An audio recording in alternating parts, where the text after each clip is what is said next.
Rather so, in a flash, he stared at me, and little Five had two big heads. When her sister said her brother always wore a spy suit, shop-minded little Moo noticed, then approached her. Since she just said the guy in the spy suit was her brother, she asked, "What's your brother's name, little Moo?" At this moment, little Moo confirmed that the president was her spy suit teacher. Her sister sensed something was off because of her outfit. Being called to the office as a brother, she looked closely at their familiar face. Her sister was stunned. "Sister, I'm gonna tell her. Can you believe it? Big Brother is the student council president, deceived by her favorite family." The sister was devastated. At dinner with her deskmate, the tension was thicker than a soap opera. The next day, little Moo approached the gang talking about his portrait, and the gang was like, "I'm awkward." But he had to confess to Koi, "Is everyone with Max okay? I thought I wanted to see you. Mr. Dufuk, I've become a professor. I've been looking for a teacher. Got it. Let's not do that anymore." The next day, the principal, to boost graduation rates, announced the disbandment of all clubs.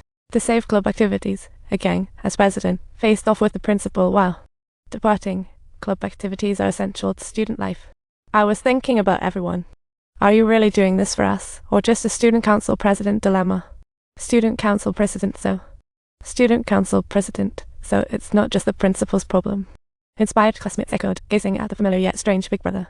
Moved, the sister saw his artwork with Koi. Unbeknownst to her, the yellow-haired Big Brother from her memory created such beauty. Yet she blamed him for deceiving her. Embarrassed, the sister lowered her head.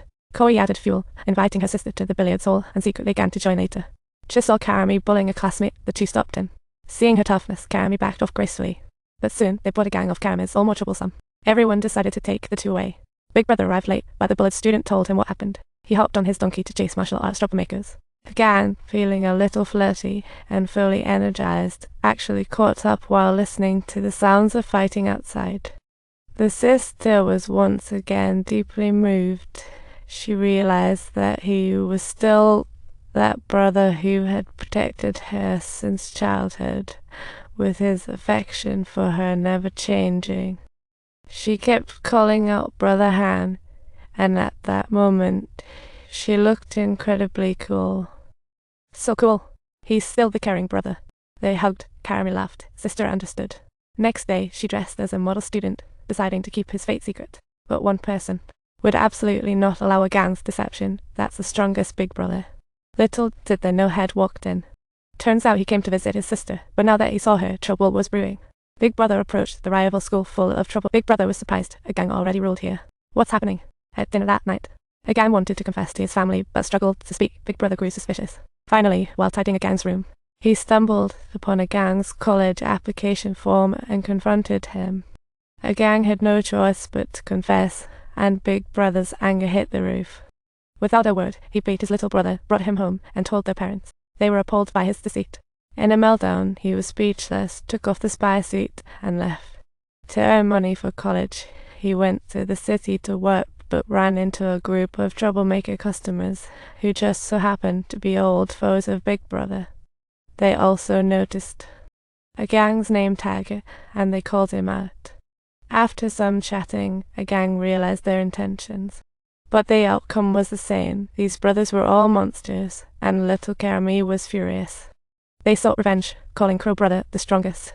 With the gang's work info, an army invaded Bai Bai High. As graduation approached, a gang wanted to live peacefully, but this group of Karamas were totally uncontrollable, wreaking havoc in the prestigious high school. The principal, 2 Armenian plus or minus 3/4 Armenian now pound currency sign RU plus or minus chai section pound. They came for revenge on a gang who once beat them, shouting his name. This puzzled the classmates. How could the exemplary student council president attract such an organization? Little did they know, he was actually a well-known strongman in a spy suit. After conflict, a gang decided to face it, but Koi knew his identity. Going out would expose him. Then a gang's student life would come to an end. But he disregarded Koi's advice and appeared publicly in his new outfit, casually removing his mask. Before taking down a few Karamis, he was ambushed by Crow Brother. Little Five and Cap Guy helped, carrying the wounded gang aside. Little Yellow Hair looked at that familiar face, observing. From the moment I started at this school, we became friends, right? Little Yellow Hair wanted a gang to leave. A gang knew he said that to avoid exposing himself. But he had to protect the school he loved. Who do you love? You go ahead and kick his ass, Big Brother. Do you know him? Brother, no, I don't. He's my friend. Eventually, he defeated Crow Brother, but was taken away by the arriving police, thus exposing his identity. He finally realized the spy dude was actually the gang he knew in Dead. His family picked the gang up from the police station. His parents sincerely apologized, hoping he could have the life he wanted. But Big Brother still refused. After a gang's identity was exposed, the principal decided to expel him before graduation. The classmates protested, but he ignored them. Little Snow led a protest, blocking them in the gym till the gang's punishment was revoked. Koi joined, bringing more classmates. The school was at a loss. Even Cap Guy came to stir things up. Aren't you my student? You get your behind out here. You get out here if you're not involved. I'm a guy just like him. Again, once more.